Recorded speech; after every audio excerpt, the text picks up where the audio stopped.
to a community recreational facility and the development of 2 residential buildings. Kevin Kraft is here to present the project. And Kevin, if I might, before you begin, I'd like to take a moment to share a reflection on Peter Wertheim. As some of you may know, Peter has served as Chief of Staff to Alicia Glenn, our Deputy Mayor. And we've had the privilege of working with someone who is not just expert, but also wise, irreverent, and focused on getting things done. Very unexpectedly, Peter died over the weekend of a heart attack at just age 39. And many of us in the city planning family and throughout city government are quite shaken. So if we could begin with a moment of silence.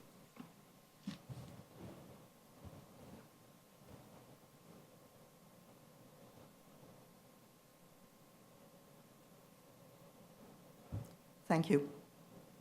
Kevin? Good afternoon, and thank you, Commission. This is an application by the New York City Economic Development Corporation and the New York City Department of Citywide Administrative Services to rezone an R6 district to an R72 and an R72 C24 district, a zoning text amendment to Appendix F of the zoning resolution to establish a mandatory inclusionary housing area, coterminous with the rezoning area, a special permit to create a large-scale general development, a special permit for a reduction of required accessory parking, and the disposition of city-owned property. These actions would facilitate the adaptive reuse and redevelopment of the existing Bedford Union Armory building into a mixed-use, community recreational facility, commercial and residential development within 3 buildings. The proposed project is within the Crown Heights neighborhood of Brooklyn, Community District 9. In total, the proposed development would contain approximately 496,000 square feet of floor area with an approximate total FAR of 4.06. Approximately 108,000 square feet would be dedicated to community facility uses, open to the public, featuring an indoor swimming pool, 3 multi-sport courts, a turf field, fitness area, tennis courts, and a community flex room. Approximately 25,000 square feet would be dedicated to commercial nonprofit office space, and approximately 363,000 square feet would be dedicated to residential floor area. The applicant is also proposing a 118-space parking garage accessory to the residential floor area. The development site is located in Crown Heights, Community District 9, east of Prospect Park, north of Prospect Lefferts Gardens, and south of Eastern Parkway. The development site is located at 1555 Bedford Avenue, Block 1274, Lot 1, and is currently within an R6 zoning district. The surrounding area is primarily within an R6 zoning district, which generally permits residential uses up to a maximum allowable FAR of 2.43 and community facility uses up to 4.8. R6 is a height factor district where residential and community facility uses are permitted with no fixed height limits, and building envelopes are regulated by a sky exposure plane and open space ratio after a maximum base height of 60 feet. The residential buildings in the surrounding area include 2 to 6-story multifamily walk-up and elevator buildings. Additionally, R6, C23, and R6, C13 districts are located along portions of Bedford, Rogers, and Nostrand Avenues. These districts allow up to 2.0 FAR for local retail and service uses. A C82 zoning district is mapped directly west of the proposed development site along Bedford Avenue. A C82 districts are generally auto-oriented commercial districts governed by a sky exposure plane, which begins 30 feet above the maximum street wall height. North of the development site is the Crown Heights West rezoning, which was adopted in 2013. As part of that rezoning, an R7D district that included an inclusionary housing designation was mapped for 3 partial blocks along Bedford Avenue between St. John's and Eastern Parkway. R7D districts promote new contextual development along transit corridors with a maximum FAR of 5.6 and a maximum base height of 95 feet and 115 feet overall when mapped with inclusionary housing. In response to the rezoning, a new mixed-use building, including a fresh store, was located at 1535 Bedford Avenue, is under construction. When finished, the building will be 11 stories and will be a mixed-income building with a fresh food store. The area is extremely well served by public transit and is in a transit zone with the 2, 3, 4, 5 subway lines and Franklin Avenue shuttle, all within a few blocks of the development site, along with numerous bus lines running along Franklin, Bedford, and Rogers Avenues. Significant neighborhood resources in the area include Tivoli Towers, a 33-floor, 321-unit residential building, 526-acre Prospect Park, the Brooklyn Botanic Gardens, and the Brooklyn Museum, all located west of the development site. The Ebbets Field houses, consisting of 7 25-story residential buildings, as well as Medgar Evers College, are located south of the development site, and Eastern Parkway, a 210-foot east-west boulevard, designated as Scenic Parkway, is 1 block north of the development site.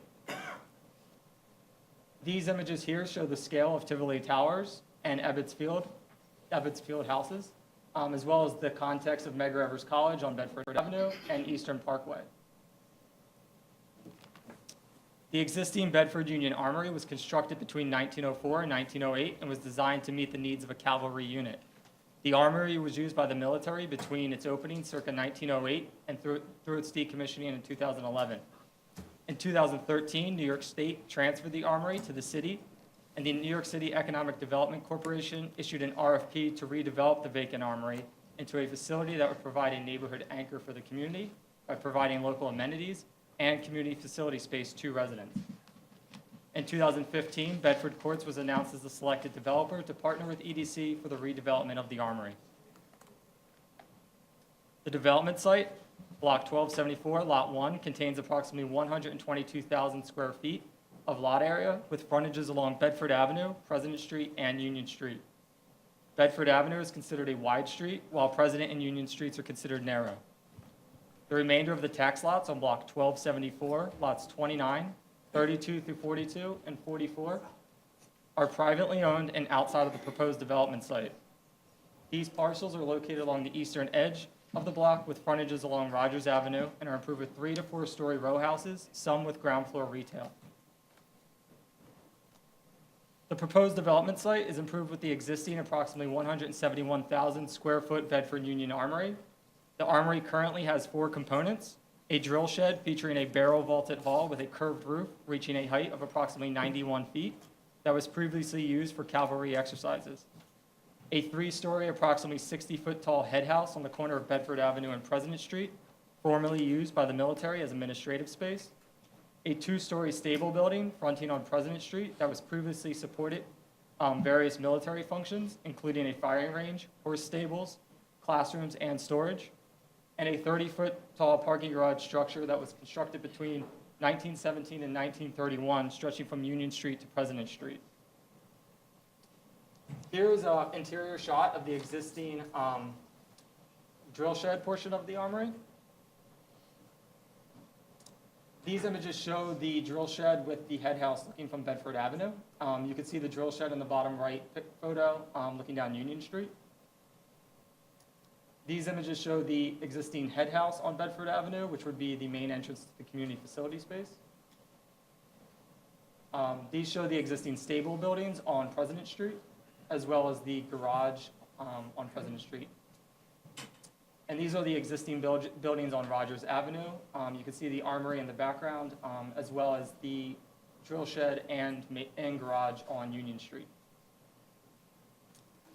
The applicant is proposing to adaptively reuse and retain the existing drill shed and head house portions of the armory as a recreational and community facility space, and demolish the existing stables and parking garage structures to develop 2 predominantly residential buildings that combined would contain approximately 390 total dwelling units, containing approximately 177 affordable dwelling units for individuals and families at a mix of incomes between 40% and 110% AMI. Building 1, consisting of the existing drill shed and head house, are proposed to be repurposed into an approximately 108,000 square foot recreation and community facility space. Building 1 would contain approximately 83,000 square feet of community facility use, approximately 25,000 square feet of commercial space, which would include 3 multi-sport courts, a turf field, an indoor swimming pool, fitness area, tennis courts, community flex rooms, as well as associated administrative and support uses, and nonprofit office space rented at below market rates. The applicants have proposed that Building 1 would be managed by the Brooklyn-based nonprofit Canva, with approximately a dozen nonprofits signing letters of intent to occupy the space within the proposed facility. Here you can see the proposed ground floor plan of the community facility space with the multi-sport courts and basketball courts. This would be a soccer field that could be turned into 3 tennis courts, an indoor pool, fitness areas, as well as community flex room and office space for nonprofits. Building 2, the existing stable structure along President Street, is proposed to be demolished to facilitate the development of a new approximately 72,000 square foot residential building containing 60 home ownership units, including 20% designated as permanently affordable home ownership units. The proposed building would have a street wall height of approximately 16 feet, after which a setback of 15 feet would be provided. The building would then rise 6 stories to a total height of approximately 76 feet. Kill the deal! Building 3, the existing parking structure, is proposed to be demolished to allow for the development of a new approximately 316,000 square foot mixed-use building. Kevin, we can wait.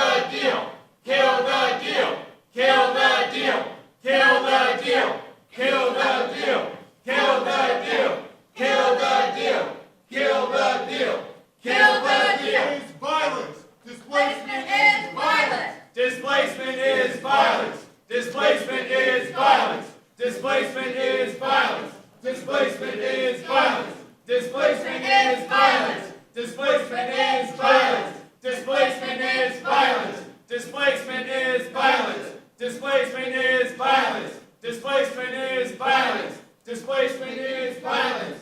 Displacement is violence. Hey, hey, ho, ho!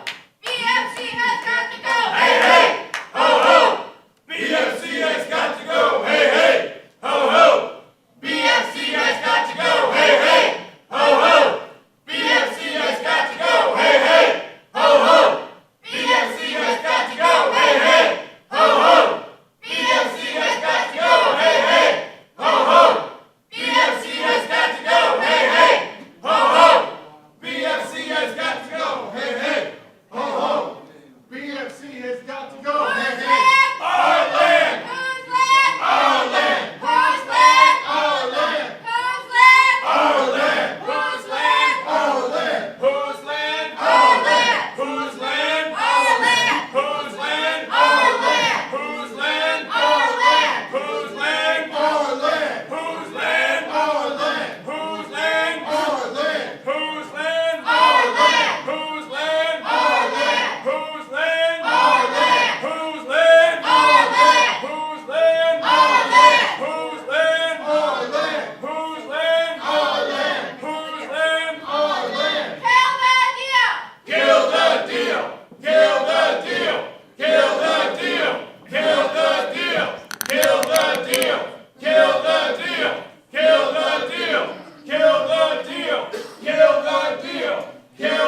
would like to now thank the members of the public for exercising their rights. We have listened for 10 minutes, and we'll now have to ask our police department colleagues to please ask them to leave so that our business can continue. BFC, bad for Crown Heights. BFC, bad for Crown Heights. BFC, bad for Crown Heights. BFC, bad for Crown Heights. BFC, bad for Crown Heights. BFC, bad for Crown Heights. Thank you, Kevin, and thank you, Commissioners. Thank you. Building 3, the existing parking structure, is proposed to be demolished to allow for the development of a new approximately 316,000 square foot mixed-use residential and community facility building. The proposed building would be 16 stories tall and rise to a maximum building height of 180 feet after a 10-foot setback at 97 feet and 127 feet along President and Union Streets. The building's first floor would be comprised of approximately 25,000 square feet of community facility space. The selected developer is in negotiations with Medgar Evers College to occupy the space. The developer issued a letter of interest in November of 2016, which is pending execution. Floors 2 through 16 would contain approximately 290,000 square feet of residential floor area, approximately 330 dwelling units, 50% of which would be income-restricted affordable housing. Approximately 122 of the units, 37%, would be permanently affordable pursuant to the city's MIH Option 2 requirements. All remaining affordable units would be at 110% AMI and subject to a 30-year regulatory agreement with the city. In addition, a 118-space parking garage accessory to the residential floor area would be located below grade of Building 3 and accessed via a curb cut on President Street. In order to facilitate the proposed project, the applicants are proposing a zoning map change from the existing R6 zoning district to R72 and R72C24 district. The proposed R72 zoning district has an FAR of 4.6 with inclusionary housing for residential purposes and 6.5 for community facility purposes. The proposed C24 commercial overlay would span the entire drill shed and head house portions of the development, intended to allow for flexibility of uses on the upper stories of the head house. The applicants are proposing to map mandatory inclusionary housing areas coterminous with the project area, selecting MIH Option 2. The proposed MIH breakdown would consist of 5% at 40% AMI, 15% at 50% AMI, and 17% at 110% AMI. In addition, in order to facilitate the development, the applicants are seeking special permits to facilitate a large-scale general development, seeking a number of bulk waivers pursuant to zoning resolution section 74-74-3A2. The waivers being requested under the proposed large scale would allow the selected developer to create a superior development that meets the project goals to provide a large recreation center, a community event space, affordable residential units, and nonprofit office space on a site constrained by preserving the existing armory. The images show the proposed building in the light gray. The darker outline is the envelope that was developed as part of the large scale that the developers would be subject to. This was created to allow a little bit of flexibility in case there are changes throughout the ULURP process or during the construction phase. The applicants are proposing that Building 2, located on President Street, contemplates a base height as low as 8 feet. The zoning resolution requires a minimum base height of 40 feet. A minimum base height waiver of up to 32 feet is being requested to allow the base height of Building 2 to be shorter than would be permitted on an as-of-right basis. Additionally, the applicants are proposing Building 2 to contemplate an envelope with the potential for an initial setback after the base height of 5 feet on its President Street frontage. A waiver of up to 10 feet is being requested to allow an initial setback after the base that would be shallower than the 15 feet required on an as-of-right basis. The applicants are proposing that Building 3 have a base height of up to 127 feet. A waiver of up to 52 feet is being requested to allow the base height of Building 3 to be taller than the permitted 75 feet on an as-of-right basis.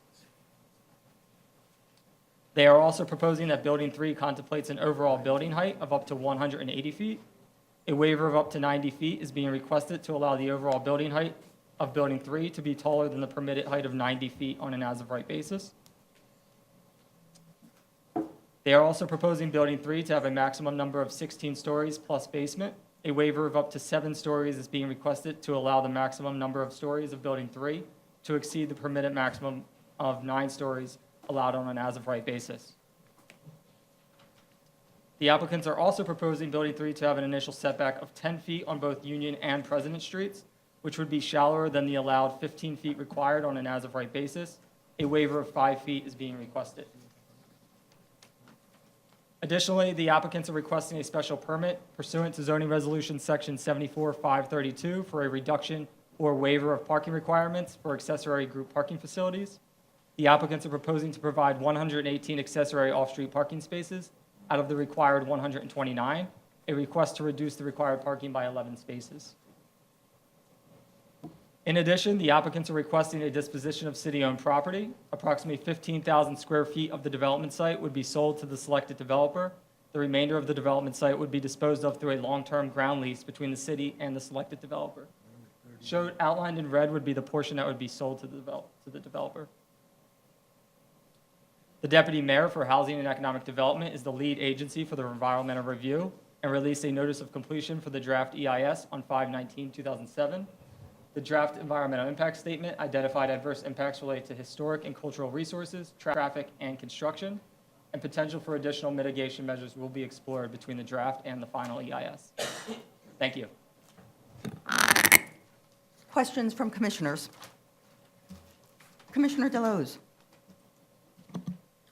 How are you? I'm good. Well, So I just want to make sure I heard you that the AMI levels for the non-MIH units would be at 110% of AMI, is that correct? yes, in the rental portion of the building, yes. And from the rental portion, okay, and how about on the home ownership side? The maximum would be up to 120% AMI. Okay. And one thing that would certainly be helpful, and I'm sure we'll hear a lot more as it goes through the process, is, whether or not option 1 was considered for the MIH option.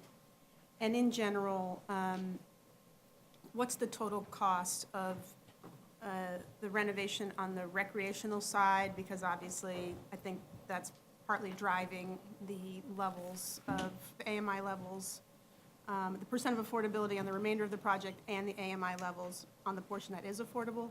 And I think that would be helpful to kind of a better understanding of how that will be paid for, Okay. because that's obviously a public benefit that needs to be better understood in terms of its costs. That's a good point. And then on the nonprofit space piece, so that's going to remain in city ownership and be leased, is that correct? Yeah, it would remain under city ownership and be leased a long-term ground lease. Okay. And then, finally, if it just, in the materials, I just think it'd be helpful to include information about the AMI levels in the surrounding community. Thank you. Commissioner Efron. Thank you. As I imagine the community will be weighing the benefits of the increased access to public amenities and the height as they go forward, I think it might be useful when assuming it comes back to us, that there is a better understanding of the operation of the health facility. I'm familiar with CAMBA, I'm not familiar with recreational work they've done, Okay. and the success of this portion of the public access, and indeed knowing how the public will access it, what the rate, general affordability will be of the services, and the hours will really be important to understand what the public and the neighborhood is getting as a benefit. Okay. Other questions from the commission? Yes, Commissioner Levin. Well, my two colleagues have asked, I think, some of the key questions here that I had. From a narrow land use perspective, because that's what we do here, the height limits on buildings, the proposed height limits on Building 3 are the waivers that are being sought for Building 3 in terms of total number of feet and total number of stories are pretty dramatic.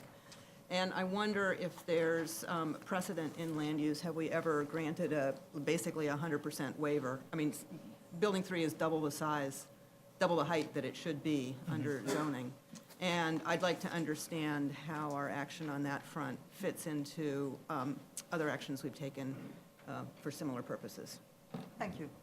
and what kind of a precedent it might be setting for the future. Okay. Other questions? If not, this item is certified. Thank you.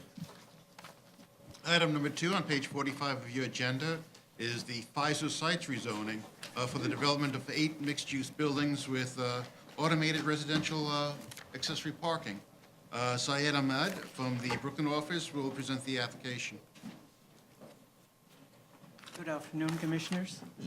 The applicant, Harrison Realty LLC, requests a zoning map amendment from an M31 to R8A, R7D, and R7A districts with C24 overlay and a zoning text amendment to establish a mandatory inclusionary housing area.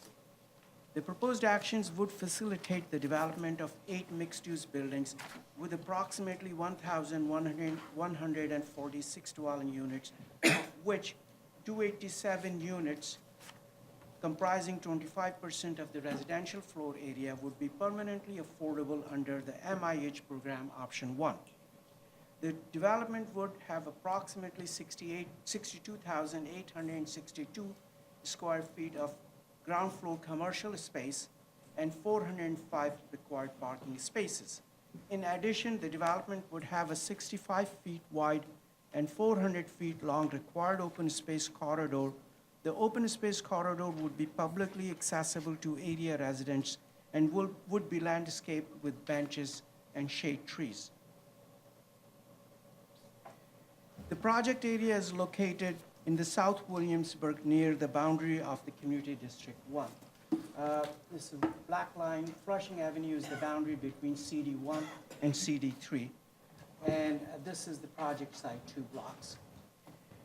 The project area comprises of 2 city blocks bounded by Walton Street to the north, Harrison Avenue to the east, Jerry Street to the south, and Union Avenue to the west, and Wallabout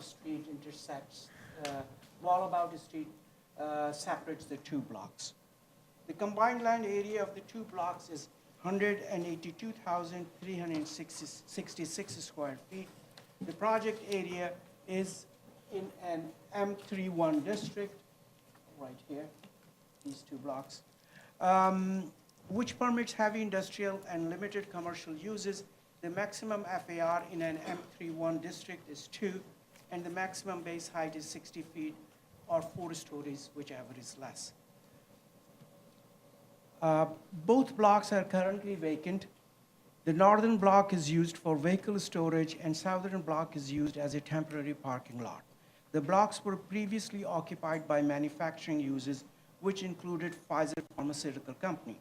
Over the last several decades, manufacturing uses in the area have declined, and around 2008, Pfizer finally closed all their operations in Brooklyn and sold their properties, including the project site, to private owners.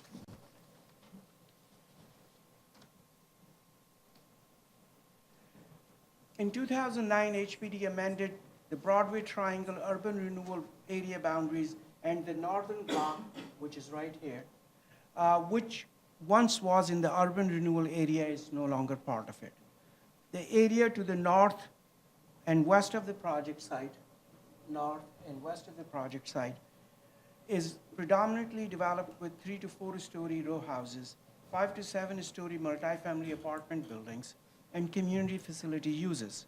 This area is mapped with R6, R7-1, and R7A zoning districts, which permit medium-density residential and community facility uses with a maximum FAR of 2.43, 3.44, and 4.0 respectively. The blocks to the east of the project area, right here, are mapped with R6A and R7A zoning districts, which were rezoned in 2009 as part of the Broadway Triangle rezoning. The R6A and R7A zoning districts are contextual, medium-density districts that allow residential and community facility uses at an FAR of 3 and 4.6. Since 2009 rezoning, most of the private sites on these blocks have been developed with residential uses, often underbuilt as they did not take advantage of the inclusionary housing program. While the city-owned sites in the area, which are shown here in gray, light gray, have not been developed due to ongoing litigation and are mostly vacant. The two blocks immediately south of the project area, this one and this one, are mapped with an M31 zoning district. The block immediately south of the project area, this one, is improved with the original Pfizer Research Laboratory building, which has been converted into a charter school and a playground right behind it. The smaller triangular building right here is improved with a gas station. South of the Flushing Avenue, which is the boundary between CD1 and CD3, is the 8-story former Pfizer factory, which is in an M13 district. It occupies a large city block right here. It is now home to a series of small commercial and industrial spaces, business incubators, and shared commercial kitchens. The project area is well served by public transportation, including 2 nearby subway stations and several bus lines. The Flushing Avenue subway station, served by G line, has entrances directly at the, next to this project area right here, and there's a subway station at Flushing and Marcy Avenue, entrance to G line and Flushing and Marcy Avenue. The Lorimer Street subway station, served by J and M lines, 2 blocks east of the project area, has entrances on Lorimer Street and Wallabout Street. Bus routes B46, B48, B57, and B43 serve the project area. The applicant proposes a development of 8 new mixed-use buildings, 3 on the northern block, A, B, and C, and 5 buildings on the southern block, D, E, F, G, and H. The 8 buildings would have a combined FAR of 6 and would have approximately 1,146 dwelling units, of which 287 would be permanently affordable under MIH program option 1. In addition, the development would have 62,800 square feet of ground floor commercial area and 405 required parking spaces. The overall site plan and zoning district boundaries are dictated by the location of the required open space, which you see running through the site. The need to move the bulk away from the narrow Harrison Avenue to the Union Avenue, which is an 80-foot wide street, and trying to maintain an overall 6 FAR across the site. In the proposed plan, the tallest buildings, A and H, ranging in heights from 12 to 14 stories, would be located on the 80 feet wide Union Avenue, proposed to be mapped with R8A district. The buildings B, E, F, and G would step down to 10 to 11 stories in the mid-block area along the open space corridor, proposed to be mapped with R7D district. The buildings C and D would further step down to 6 and 7 stories along 70 feet wide narrow street, Harrison Avenue, which would be mapped R7A, and this R7A district is matched by the same district map on the other side of Harrison Avenue.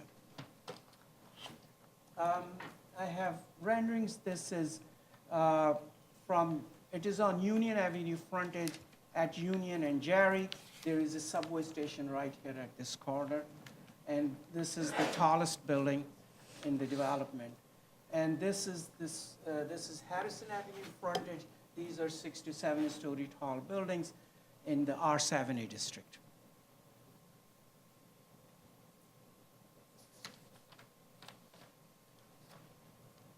The applicant also proposes to provide a mid-block open space corridor from Walton Street to Jerry Street.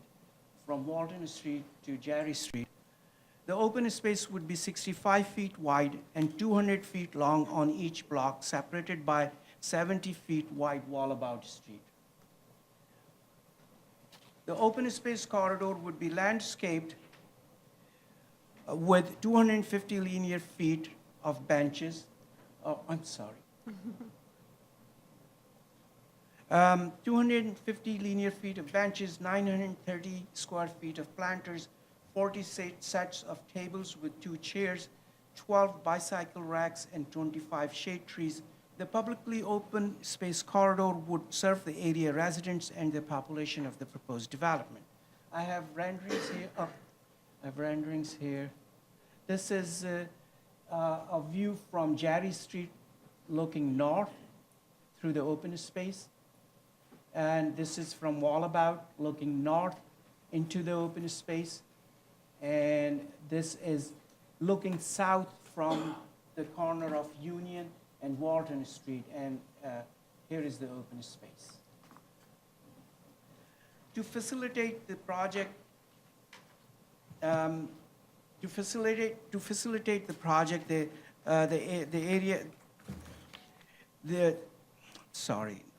necessary to facilitate the project are a zoning map amendment from M31 to R8A, R7D, and R7A districts with a C24 overlay and a zoning text amendment to establish mandatory inclusionary housing area. The R8A district, which will be mapped along Wide Avenue, Union Avenue, is proposed to be mapped along Union Avenue, covering approximately 71,466 square feet of area. Union Avenue is a wide street accommodating the tallest 12 to 14-story buildings. The R8A district map with MIH area allows a maximum residential FAR of 7.2 and community facility FAR of 6.5. The maximum base height is 105 feet and a maximum building height of 145 feet or 14 stories with a qualifying ground floor. The R70 district proposed for the mid-block right here covers approximately 70,900 square feet of area, accommodating 8 to 11-story buildings. The R70 district allows a maximum residential FAR of 5.6 with a maximum base height of 95 feet and a maximum building height of 115 feet or 11 stories with a qualifying ground floor. The R70 district, which is mapped along Harrison Avenue, which is a narrow 70 feet wide street. The proposed R70 district would match the existing R70 district along the eastern side of Harrison Avenue right here. The R70 district mapped with MIH area allows a maximum residential FAR of 4.6 with a maximum base height of 75 feet and a maximum building height of 95 feet or 9 stories with a qualifying ground floor. The C24 overlay would be mapped across the entire project area except a 65 by 60 foot area in the proposed open space fronting on Walton Street. The C24 overlay has a maximum commercial FAR of 2. The overlay would facilitate the ground floor commercial uses on street frontages, including Union Avenue and Harrison Avenue, and also on the publicly accessible open space corridor running north-south through the proposed development. The applicant proposes to establish a mandatory inclusionary housing area under MIH. The development would have 25% of the residential floor area set aside for permanently affordable housing. The affordable units would be targeted to households earning an average of 60% of the area median income, with no units targeted at levels exceeding 130% of AMI. The MIH area would be mapped next to an existing inclusionary housing designated area that was mapped as part of the Broadway Triangle rezoning located to the north and east of the site. This is an existing inclusionary housing area which was mapped as part of the Broadway Triangle rezoning. An EIS was conducted with Department of City Planning, acting on behalf of the City Planning Commission as lead agency. The notice of completion for the draft environmental impact statement was issued on May 19, 2017. The DEIS identifies potential impacts related to community facilities and transportation. Mitigation measures are identified in the DEIS and will be explored further between the DEIS and FEIS. Thank you. Thank you, Syed. Questions from the commission? Commissioner Irfan. Thank you. That was a lot to get through, and we appreciate it. And equally, I appreciate that the applicant is trying to move the bulk away from the narrower street to the wider street. But if you go back to the zoning map, I'm just again trying to understand the contextual zoning This one? justification. Yes, I think there was an earlier one, but that'll do, I think. That one. For an 8A, when there isn't 8A anywhere around the entire map, and I think there was an earlier map that was a bigger area. Yes. I understand that the applicant wants to get a 6 FAR across the site, but that doesn't mean that the experience for, or maybe you can tell me otherwise, I mean, it really is a question, the experience for the neighbors and the individuals living in that community will experience the 8AA on the wide street and a 7D mid-block when they're, at least looking at what you've shown us, there really isn't anything that tall anywhere around. I think, as you said, we wanted to get an R6 FAR across the site, and these were the 3 districts which, fit the bill. Union Avenue is really wide, and across the street over here, there are 7-story buildings, and there are 7-story buildings here. It is, we tried to do the best to move the bulk away from, Am I correct, though, that's double the height? Yes.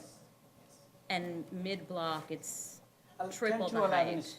10 to 11 stories. Mid-block is 10 to 11 stories along the open space corridor. Right, but then the M3 to the south and the row houses to, Yes. So R7A along Harrison Avenue, there is an R7A district and R7D, which, mid-block along the 65 feet wide open space corridor, and R8A with 12 to 14-story buildings along Union Avenue. and then I just have a question that maybe you can answer, if I may have a second one. With a pedestrian through street, Yes. is there something to catch them on either side? Meaning, is there a reason people would pursue going through the through street other than if they happen to live in that building, in those buildings? There's a block at Jerry Street, there's nothing goes through. So there's no commercial activity on either side, no subway on either side? There's a subway station right here, so people, can theoretically come and go there. But there will be commercial uses all along the, Right. open space, and that would draw in people from the community. I'm sure Commissioner Ortiz has questions about that, but I was just wondering what sort of retail activity could be supported by something that doesn't have really activity on either end. The one thing that I would note, Commissioner Efron, is that while Syed said we, this is a private application. Yes, thank you. And goes without saying, I know that. Yes, Commissioner Delos. Said, when this comes back, it would be helpful just to have, I mean, there's 8 different buildings here. Yes. And, that's quite a number of buildings. It would be helpful to have what the breakdown is in terms of the anticipated affordability levels for each property, and also the bedroom mix for each property. And it may be that that's being worked on currently in discussions. I did ask for that. They Okay. haven't sorted that out yet, but I'm sure we will have that information when we Okay, come back. great. Thank you. Commissioner Cantor. Thank you. So the open space corridors, it's passive, right? Yes. And who's responsible for maintenance and security? The developer. The developer will maintain it and build it. In perpetuity, Yes. okay? There is going to be a restrictive deck. Okay, thank you. Commissioner Levin. Well, I was just about to ask rhetorically, this is just a rezoning, so we can't compel any of these things. We can't compel the affordability information that we hope we'll get, that Commissioner Delauze asked about, we can't compel the open space, but what's the basis for the restrictive declaration that maybe will give some teeth to those features? I mean, their affordability levels are under the MIH Option 1 program. So Yeah, but they're free to mix it around. I think they would have to comply with the MIH program, and they have to provide them in each building, a certain percentage of the units, and I will get that information from them. As far as the open space is concerned, it is part of the open space mitigation, and there will be a restrictive deck, which will include a site plan, and the site plan will have all the, the number of benches and shade trees, and they will also be listed, the restrictive deck, the major items. Okay, and so we get those features because mitigation is required? Yes. And this is the negotiated mitigation? Yes, yes. Yeah, I think it's really important on the design of that walkthrough that it not turn into a dark alley, which it risks looking like on this piece of paper, but, We tried very hard to design, we worked with the developer, and, so there's a site plan which we think is really good, and we will make sure that major features of it goes into the restrictive deck. thank you. Yes, Commissioner Ortiz. Hi, just to follow up on Commissioner Efron's question with respect to the retail, what's happening at Union? Is there retail There up is- there? And is it, what's There- happening? There is a retail, there's no retail here, but as you go up, there is some, very limited, not a lot. I mean, it does suggest a reason for concern if you don't have any retail connecting to this area and it's not particularly visible Yes. from the There street. there were no commercial overlays there, like, as you move up there. So it was a predominantly residential neighborhood. There are commercial uses along Flushing, which is right here. And when we mapped, or HPD rezoned this area, they mapped R7A with C24 on this side of Harrison Avenue. So we hope, like, when this side of Harrison Avenue gets developed, there will be more commercial uses.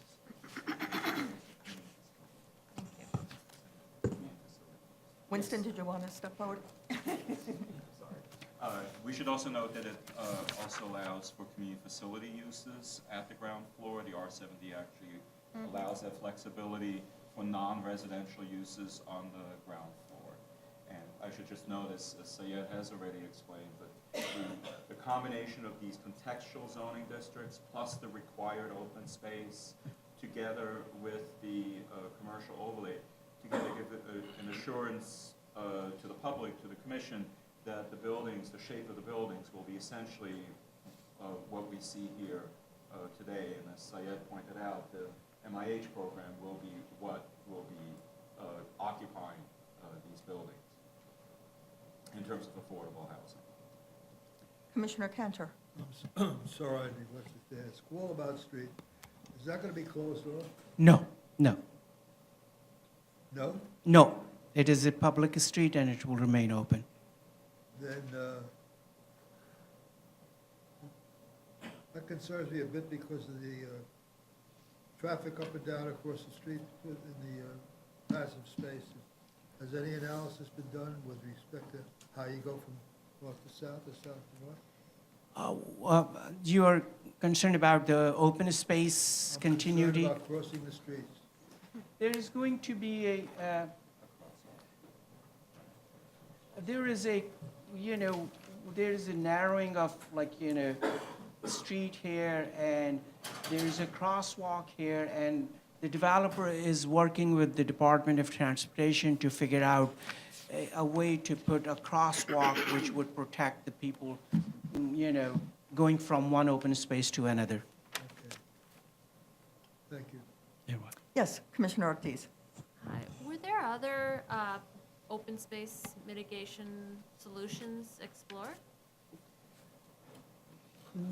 No, this was the best we thought, it is on the site, it is developed and, maintained by the developer. And it is totaling 26,000 square feet of floor area, for land area. It's 65 feet wide, 400 feet long, separated by Wallabout Street. But it doesn't include any, I mean, as we've mentioned before, it's primarily passive in the sense that you sit.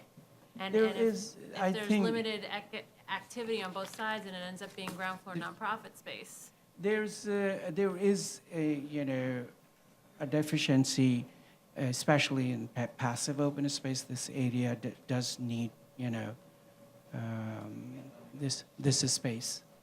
And it is hard to put active open space in the middle of, But Commissioner Deleuze. So just to pick up on a couple different points, was it considered to make this a large-scale general development as part of the process, or? it was, we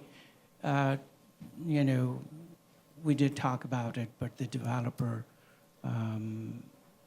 thought they didn't need a large scale, This was a city RFP. No, it's a No, private I'm site. sorry. This it's is a just- private I'm sorry, application. private. It's a private right, site. right, We right. should note that developers chose to go through a rezoning in this fashion, as I just explained.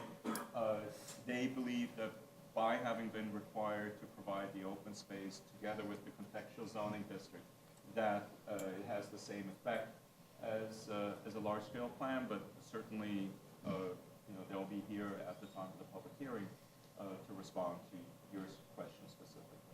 That would be helpful, and I'm just wondering, perhaps there would be, when they come back, I think information side by side about what a large scale would have provided versus what this particular proposal provides for them and the public, I think would be helpful. Okay, we can certainly, they're in the room, and we can certainly Okay, remind. thank you. Sure. Commissioner Levin. Where does the parking go? And where are the curb cuts? And if it's a traffic mitigation, does that get in the restrictive deck too?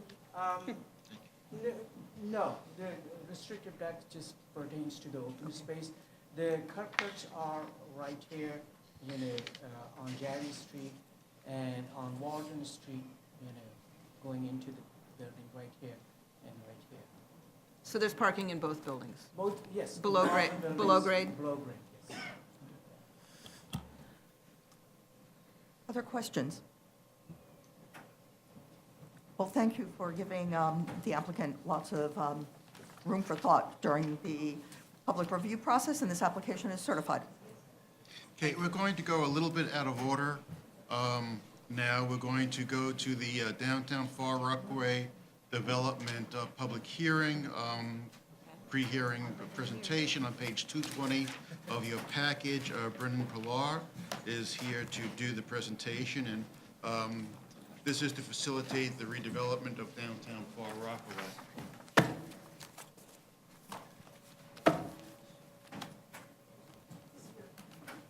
I know he's here. Where is he?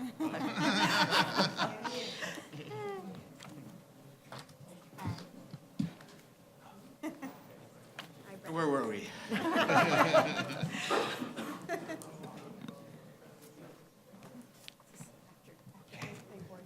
Good afternoon, Madam Chairman, Commissioners. The Economic Development Corporation, acting on behalf of the Office for the Deputy Mayor of Economic Development with the Department of Housing Preservation and Development and the Department of Citywide Administrative Services, seeks a series of land use actions as part of a comprehensive plan to revitalize downtown Far Rockaway. Land use actions are part of a community-based planning process that the city has undertaken with Councilmember Donovan Richards to shape the future of downtown Far Rockaway in order to increase housing and economic opportunities and improve the quality of life of its residents.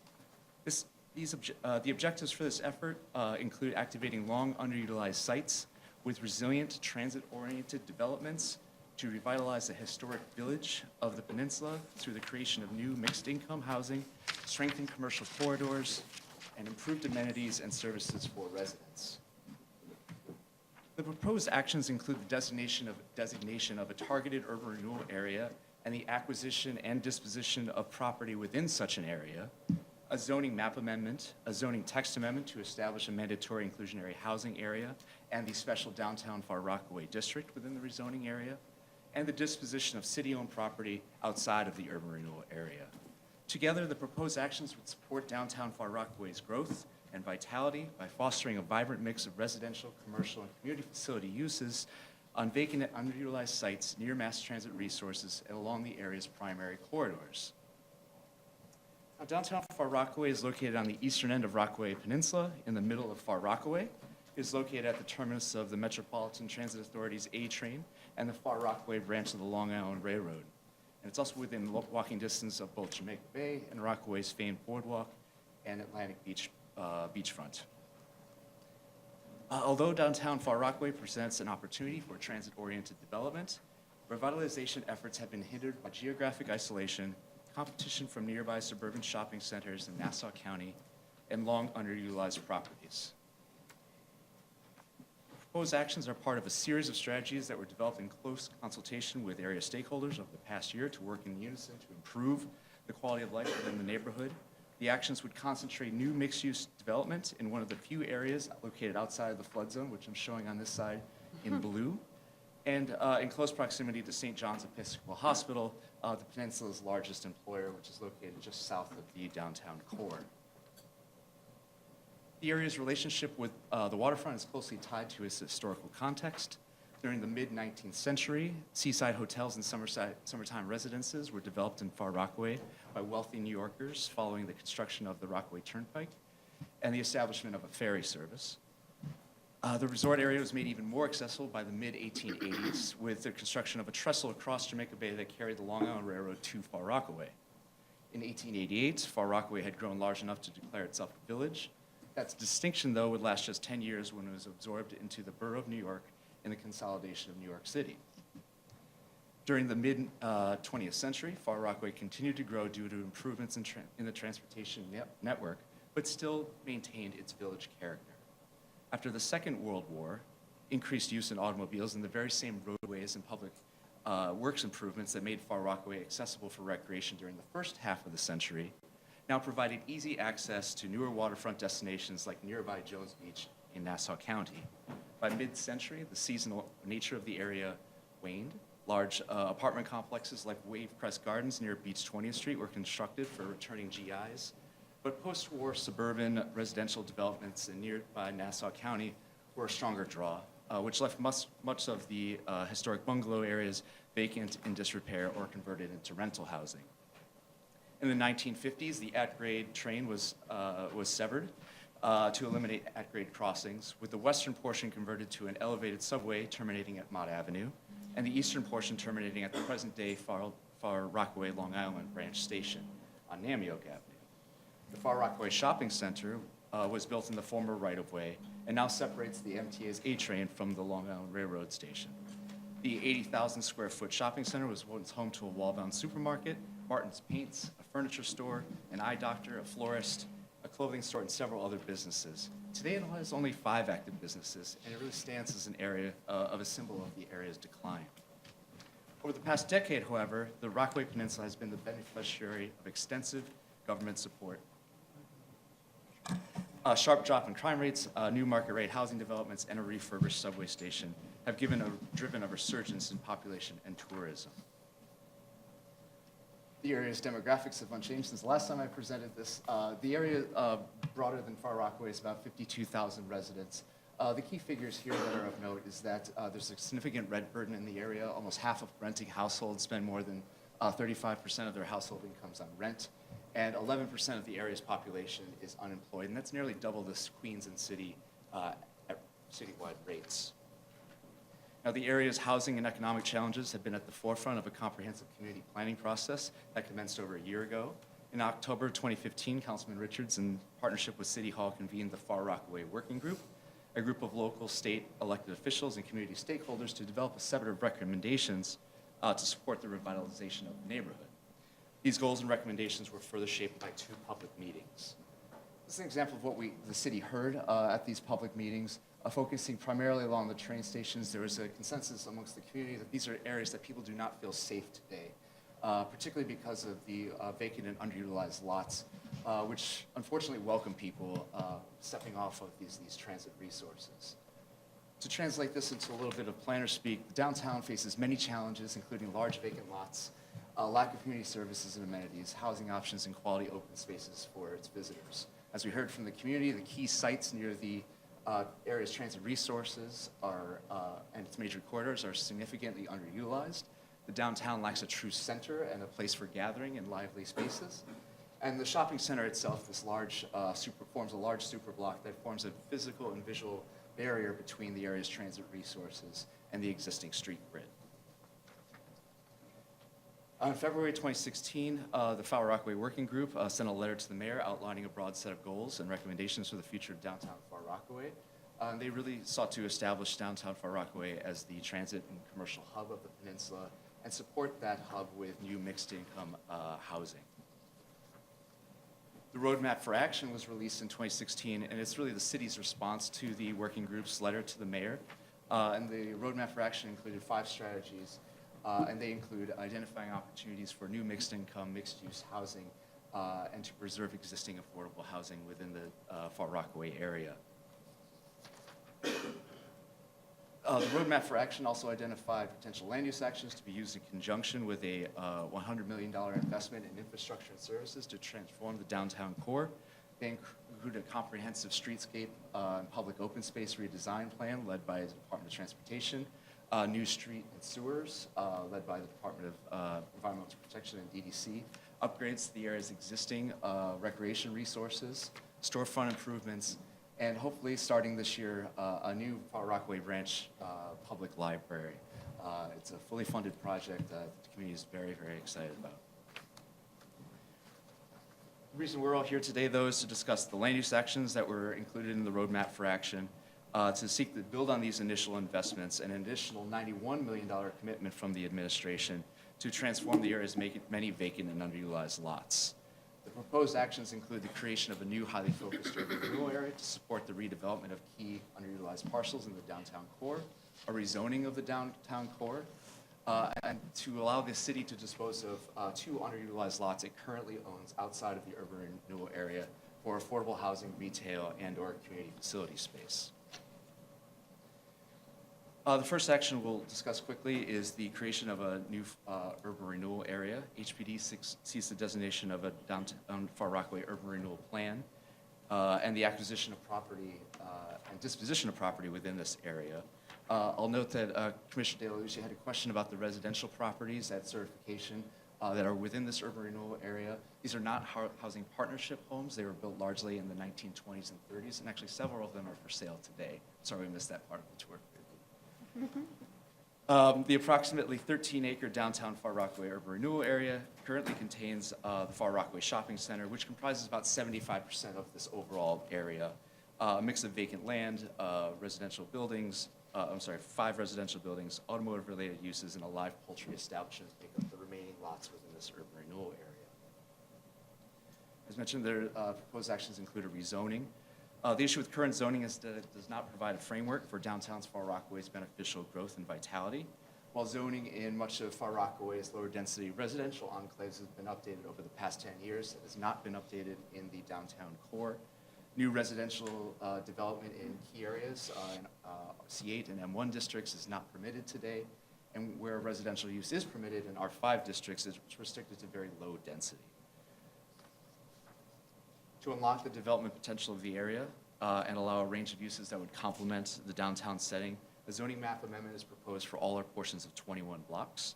Much of the area would be rezoned to R6 with a C24 commercial overlay. This week, the city expects would allow for 5 to 10-story buildings with commercial and community facility uses located on the ground floors of buildings. The area closest to the A train and Long Island Railroad stations would receive the medium density, the highest medium density district proposed, an R7-1 district with a C24 commercial overlay. In this area, the expectation would be that 6 to 12-story buildings with ground floor retail and community facility uses could be developed. A small portion of the southern portion, a small area on the southern portion of the rezoning area would actually be downzoned to an R5 district with a commercial overlay.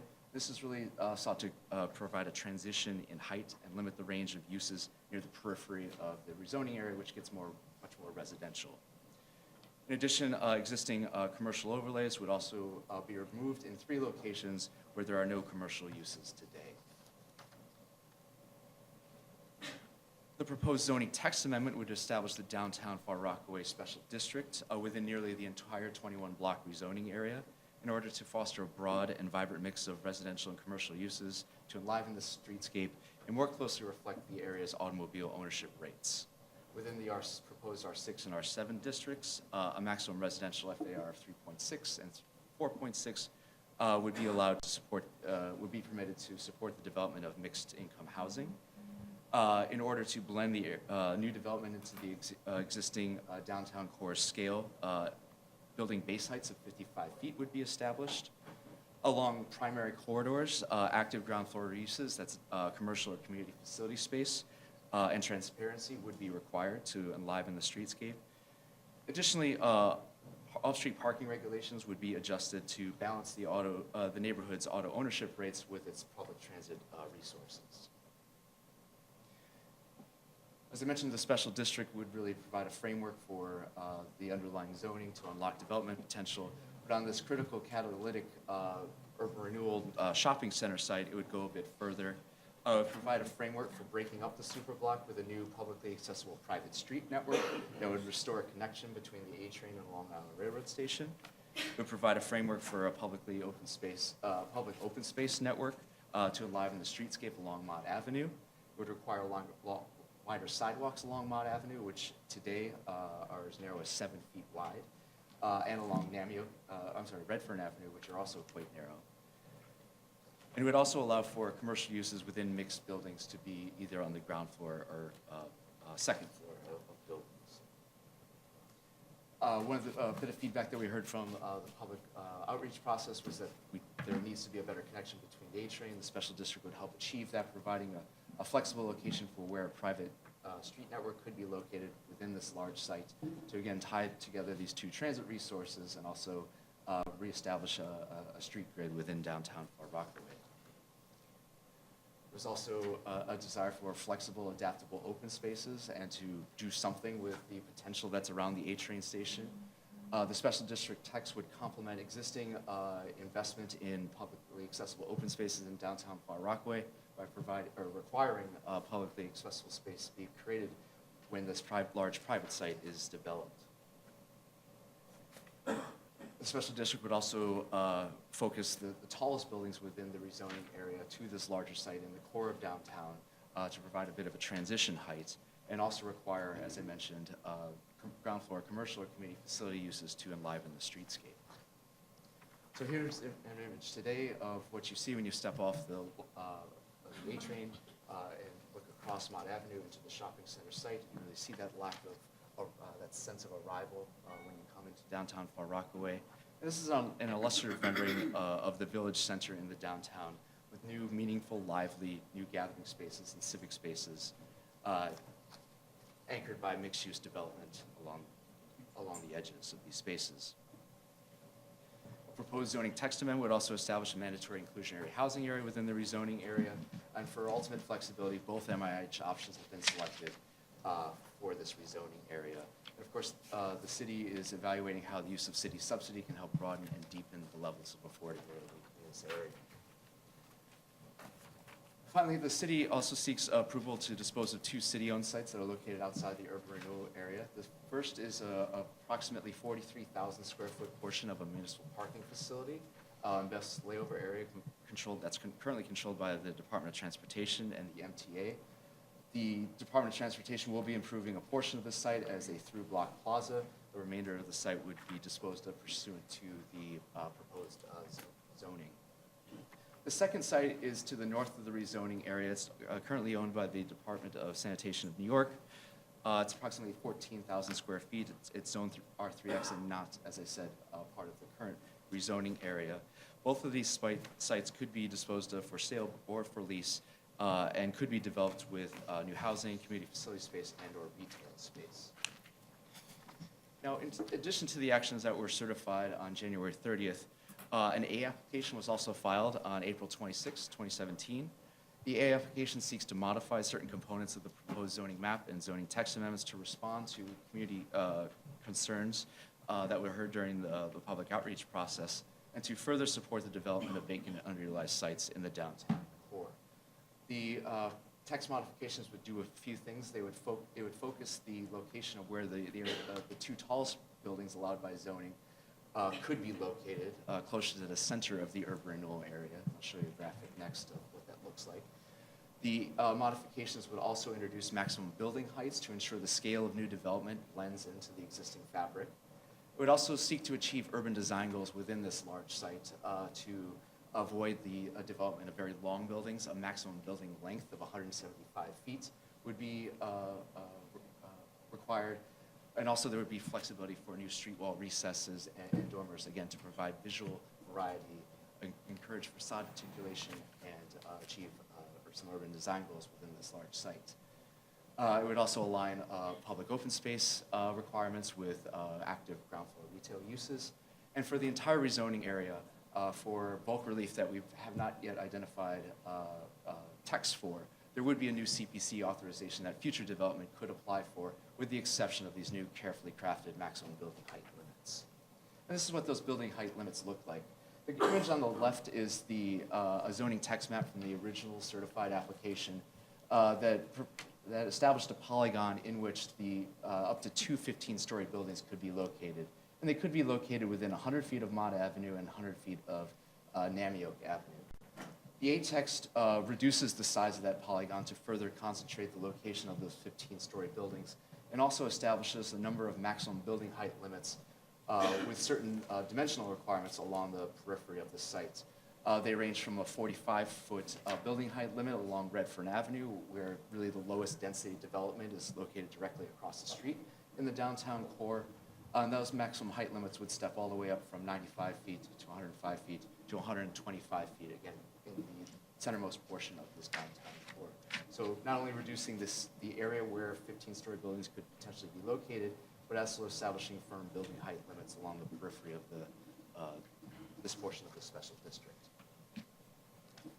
The application also includes 3 refinements to the comprehensive rezoning strategy for downtown Far Rockaway. The first is located at the northern portion of the rezoning area, where the proposed R6 C24 and special district would be extended to prevent split lot conditions for several lots that are currently zoned R5. You can see this black dashed line is the current rezoning area boundary. The proposed extension would extend just half a block to Augustina Avenue to include these split lot sites. On a site where the commercial overlay was proposed to be removed, the application would actually extend the C24 commercial overlay that's proposed for much of the rest of the rezoning area to support ground floor commercial use on a currently vacant site. The third modification is a small extension of the rezoning area to 2 block portions south of Gateway Boulevard, extending the proposed R6 in the special district to include a currently vacant lot and a lot with a 6-story building that would be brought into compliance with zoning. Now, a technical memorandum was prepared to assess the potential impacts related to the A application. Overall, the A application concluded that this rezoning extension would add 96 residential units and approximately 12,000 square feet of commercial area to the overall yield for the rezoning area. Importantly, the technical memorandum concluded that the A application would not result in any new or different significant adverse impacts that were not already identified in the draft environmental impact statement.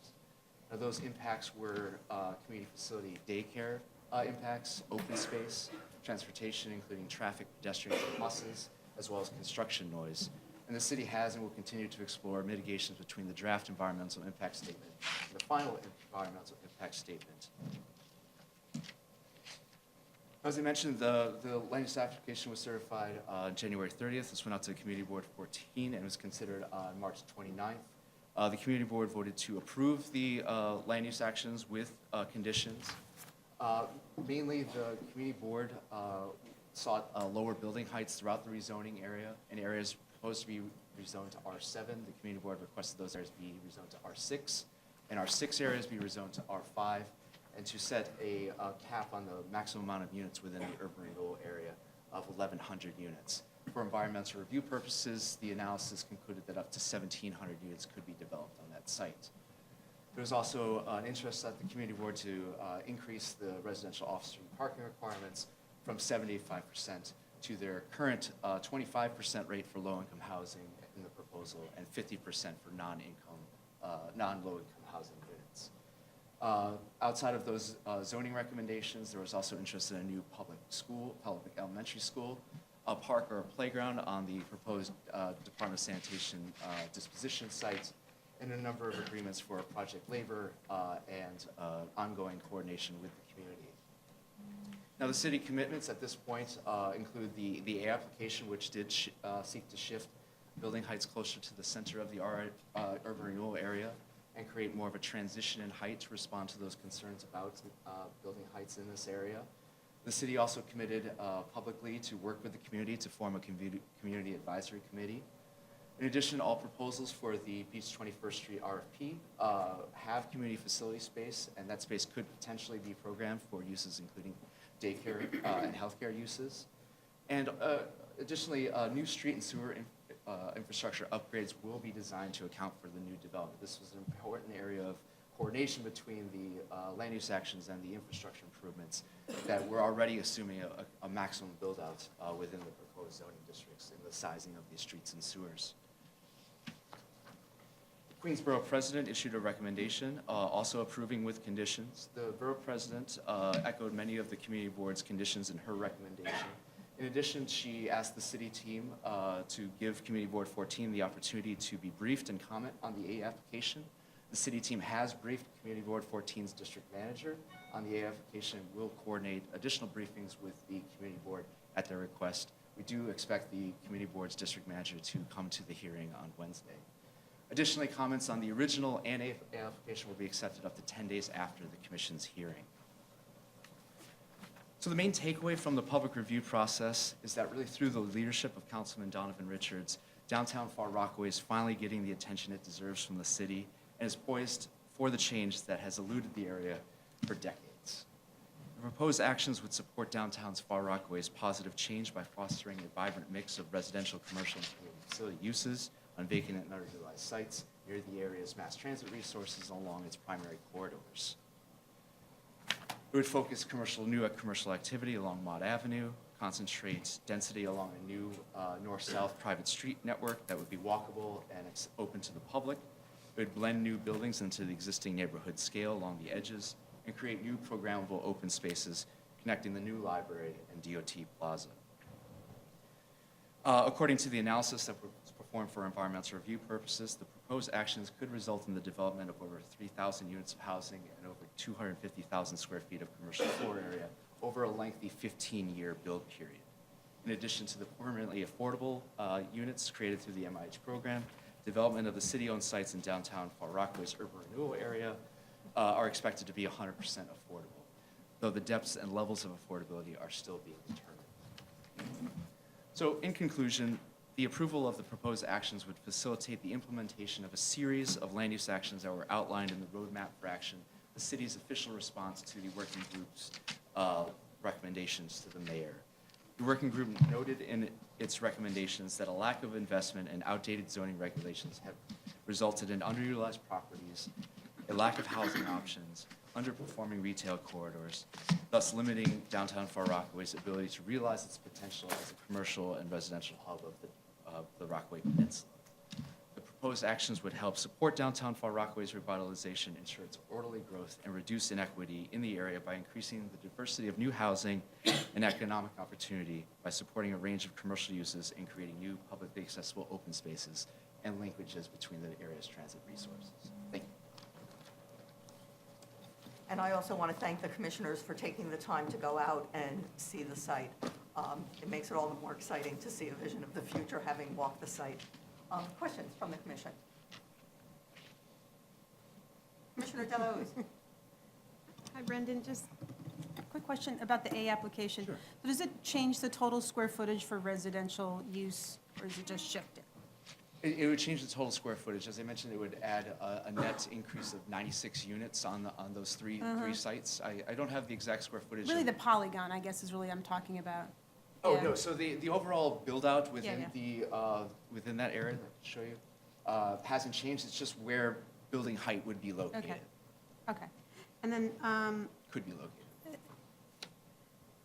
and then obviously the community board had a specific question about the DSNY site, so that may come up and we don't have an answer at this time. It definitely will come up at the commission's public hearing. There's a lot of interest in that site, not only for use as a park or a playground, but also as a community farm. So we do expect representatives of 596 acres to be at the commission's hearing, along with some local advocates as well. Okay. But it has definitely been of interest to use that space for public open space in the future. Okay. And the final question I have, you know, while we were out there, the dollar vans were there, and they're in your picture, too. $2 vans. The $2 vans, okay. The price one, I guess. Where do we think that use would shift? Or their drop-off point, I guess? I think the $2 vans offer a very important alternative transportation resource to the residents of Rockaway Peninsula, primarily because they provide transit across Rockaway Peninsula, primarily for folks who attend medical appointments or need to go to the bank on the peninsula itself. So it's helping facilitate east to west connections across the peninsula that aren't always best achieved by using the A train. So I would expect the $2 vans to continue to operate. There is potential to, and I certainly know that the Department of Transportation has included their future use as a part of its streetscape redesign, with the hopes that they would be locating and queuing up more on Beach 22nd Street, which is off of the main Mott Avenue drag, which, as you saw on the commission tour, is where they congregate today. So it's really kind of taking that cluster of activity a little bit off of Mott Avenue, but still making it accessible to people either coming off the train or needing to come to the downtown core to get to where they need to go. Thank you. Other questions from the commission? Yes, Commissioner Ortiz. Hi, how are you? Thank you for the tour the other day. You know, I was struck by the fact that when we walked down Central, a lot of the ground floor retail had transitioned to storefront churches, you know, which is suggestive of sort of a weak retail environment. And obviously the shopping center is shuttered. You know, I don't know the history behind that. It might not be related to the market, but you know, we are proposing an additional 153,000 square feet of retail space, and obviously 3,000 new units, which would help support that. But you know, how comfortable are we that we're adding sort of the right balance of additional retail space? Sure. That can subsequently be supported by the new economic activity that's coming. Well, I guess I'll start with Central Avenue. Even though there has been a changeover from pre-existing uses to more storefront uses today, it has historically been a kind of more community facility type hub for downtown Far Rockaway. I'm thinking mostly of medical uses, doctor's offices have always primarily been located along Central Avenue. But further in response to your question, I think the city team, particularly the team that was available to join the tour, heard the question about what kind of market capacity is in downtown Far Rockaway, both currently today and in the future with these new units. And we'll be prepared to talk about the market analysis that was performed that gave the city confidence that this amount of, that the potential amount for a new community facility and commercial floor area could be absorbed within this market. Okay, and they'll be here On normally Wednesday, to yes. speak We to expect that. a brief presentation by the city team that will highlight the city's economic development strategy for the area. Okay, great, thank you. Other questions from the commission? Then this item will go to a public hearing on Wednesday. Thank you. Thanks, Brendan. Okay, we're going to move back to item number 3 on page 65 of your package, the New York Police Department Property Clerk Warehouse Consolidation, which is an application to site select and acquire property in order to consolidate the property clerk warehouses at one site. Thomas Smith of the Queen's Office will present the application. Thank you. Good afternoon. As Jim said, the New York City Police Department, in conjunction with the Department of Citywide Administrative Services is seeking approval of an application for the acquisition and site selection of a property at 55-15 Grand Avenue in the Maspeth neighborhood of Queens Community District 5 to facilitate the development of a consolidated NYPD property clerk warehouse facility. The NYPD presently warehouses items in 6 separate warehouses/storage locations, totaling approximately 500,000 square feet throughout New York City. Existing NYPD warehouse facilities store various types of materials, including biological evidence, general property, as well as other types of contraband and goods. Each type of evidence has spatial and environmental requirements to ensure that long-term preservation is achieved. Each type is also subject to different legal requirements. Each type of evidence must be stored and cataloged to facilitate timely and accurate retrieval upon request while minimizing staff costs. The current NYPD facilities are becoming overcrowded, and several of the facilities experience damage as a result of Superstorm Sandy and remain vulnerable to future flooding to this day. Although the specific Grand Avenue site was not named, the property clerk consolidation was listed in the 2016-2017 Citywide Statement of Needs.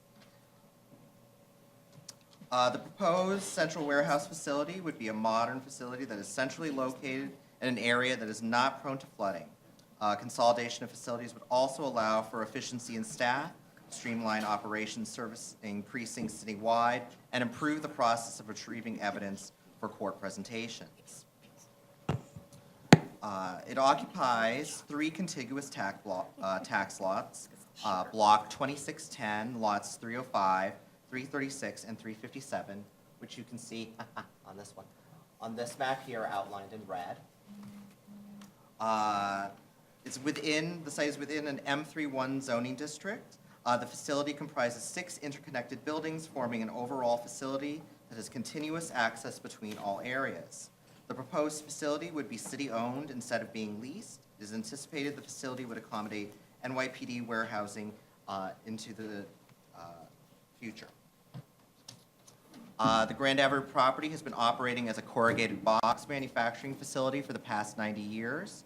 As part of the acquisition, the city would enter into an agreement that allows the current owner-operator of the Grand Avenue property continued use of the site up to approximately 24 months after the sale of the property to the city. Land in the immediate vicinity of the site is developed with large warehouses, manufacturing, and distribution facilities. Many of the blocks surrounding Newtown Creek are characterized by low and mid-density manufacturing, warehousing, or industrial developments. The project site is located within the M31 district within the Maspeth Industrial Business Zone. Other zoning districts in the area include M11 and M11D. On the map, you can see where the facility lies within the M31 district, which extends northward through Maspeth, with an M1 district to the south and an M11D district that continues towards the neighborhood of Maspeth. The Grand Avenue is the major east-west two-way arterial road through the site, which you can see here. Also, the other major north-south access through the area is Russ Street. Here you can see in the photos, we have an aerial of the site under its current condition, and another aerial notating the red star of the location with 2 main views from Grand Avenue, where you can see the state of the facility today. It's a very large facility that extends from Grand Avenue northward towards a defunct rail line spur. You can see also the main area of parking, which would be on the westernmost side of the facility.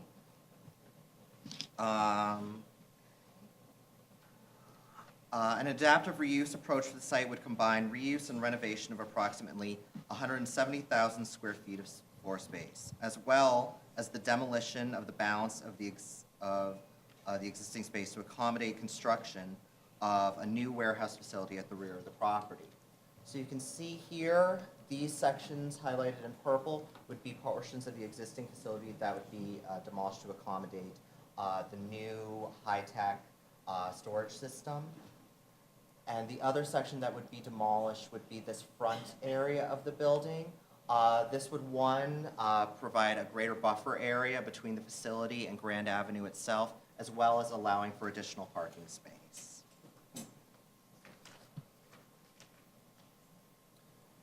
You can see here on this illustrative site plan how the facility would be laid out. You can see the additional space between Grand Avenue and where the new front wall of the facility would begin, with the administrative sections of the building in this area, while the entire rear section of the new warehouse would be there to accommodate the high-density storage system, which would be in some ways automated, something like an Amazon warehouse that would have automated kind of retrieval and delivery systems within.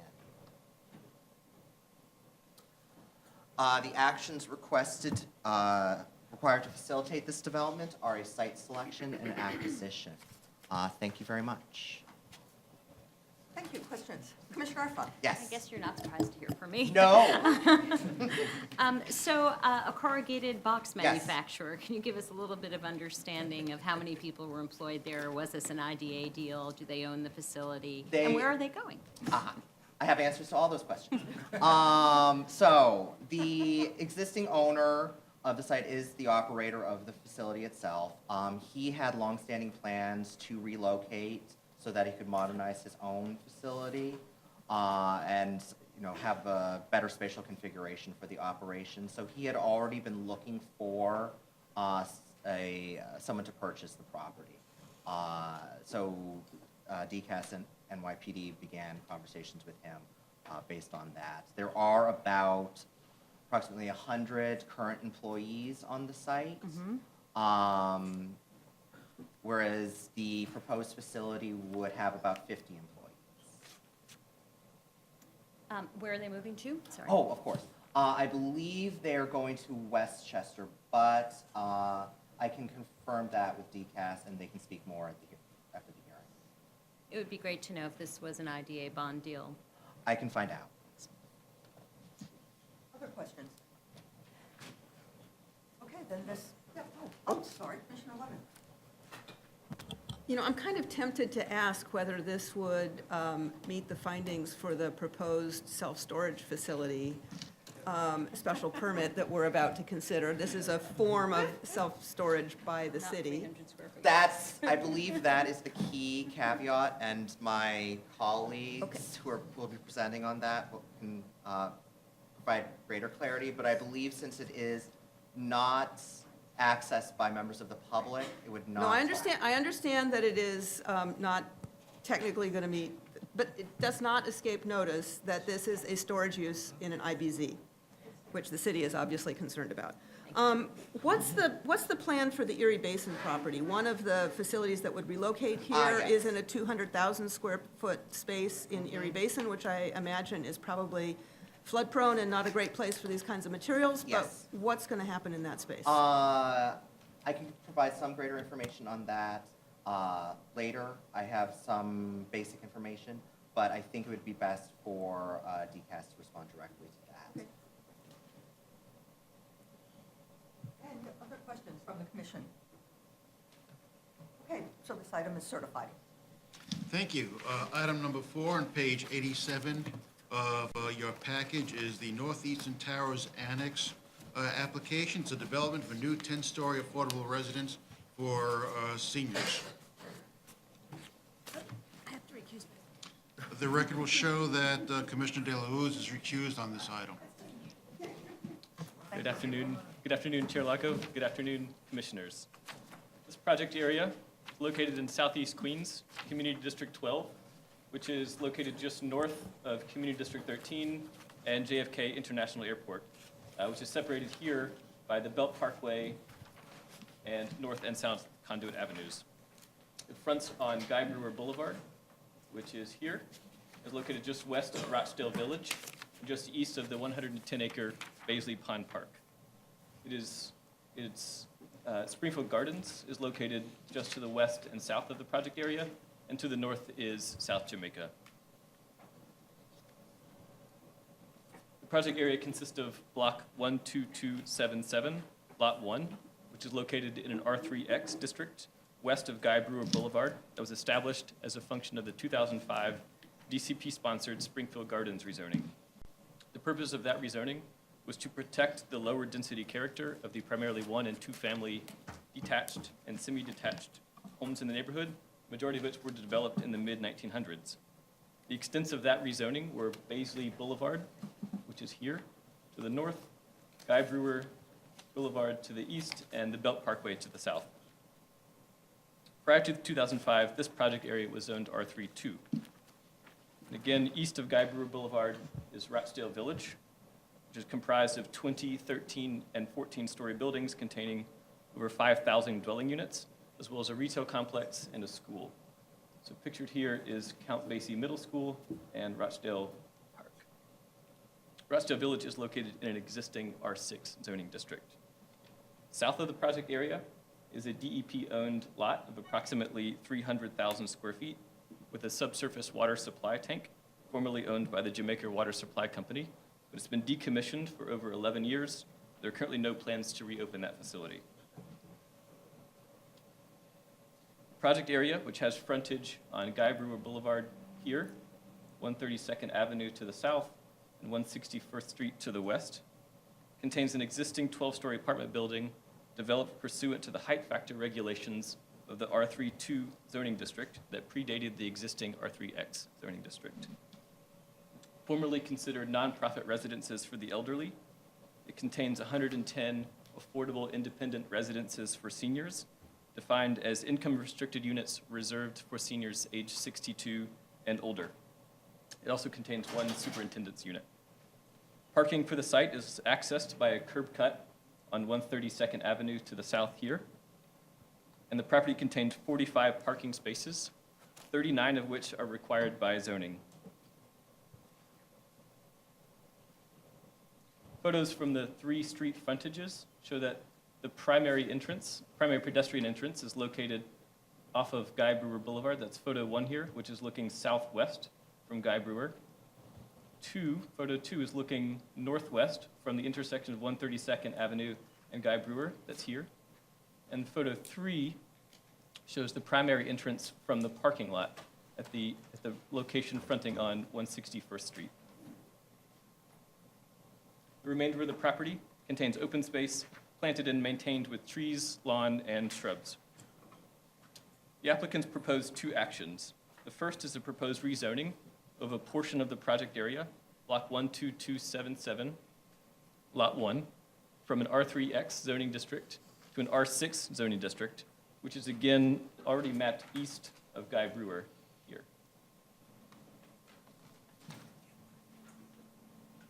In conjunction with this rezoning, the applicants propose to establish within the proposed R6 district a mandatory inclusionary housing area with options 1 and 2. Option 1, 25% of the residential floor area would be available for residents averaging 60% area median income, with a minimum of 10% of housing to be affordable for those residents averaging 40% of the AMI. And under option 2, 30% of the residential floor area would be available for residents with income averaging 80% of the AMI. The area median income for Community District 12 is approximately $53,800. And more locally, the area median income for the Springfield Gardens neighborhood tabulation area, in which this is located, is approximately $51,300. The proposed rezoning and establishment of the MIH area would facilitate a development in which the existing building, with its 110 heirs units and supers unit, would remain, and the applicants would construct a new 10-story building along the southern portion of the property with primary frontage along 132nd Avenue, which would be here. This is the existing building. They would propose to develop this. The new building would consist of approximately 129 heirs units and an additional supers unit for a total between the 2 buildings of 241 units. The applicants also propose to develop a community facility space of approximately 3,925 square feet, which would be open to the public and potentially include senior activities such as computer classes, exercise classes, arts and crafts, and breakfast and lunch. With the new development on the property, the applicants would relocate the parking lot, which again, right now is accessed from 132nd Avenue. It would relocate it north within the project area with a new curb cut on 161st Street, and the number of parking spaces would increase from 45 to 90. Although this is approximately 30 more spaces than would be required by zoning, the applicants believe that the additional spaces are necessary for the operation of their facility and acknowledge that this location in Southeast Queens is predominantly auto-oriented. Looking at the street elevations, this is a rendering from 161st Street looking east. So we see in this one, on 161st Street frontage, the proposed building would rise to a height of 3 stories, approximately 37 feet, with a total height of the proposed building at approximately 99 feet at a height of 10 stories. To the left, we can see the proposed community facility space, and this is the existing 12-story building. Looking from the other direction, from Guy Brewer Boulevard looking west, we see that the height of frontage on Guy Brewer would be 4 stories at approximately 46 feet. And again, we see the remainder of the proposed 10-story building and the existing building in the rear. Looking north from the 132nd Avenue Street elevation, we see again, if 161st Street is on the left, the building would rise to a height of 3 stories here, 4 stories where it fronts on Guy Brewer, and then the center would rise to a height of 10 stories. We see this probably most clearly in the proposed rendering. This is a view looking northwest from Guy Brewer Boulevard and 132nd Avenue. Guy Brewer is here, 132nd Avenue is here. And we see this is the proposed building in the foreground and the existing 12-story building in the rear. Thank you. Questions from the commission? Okay, then the item is certified. Thank you. Thank you.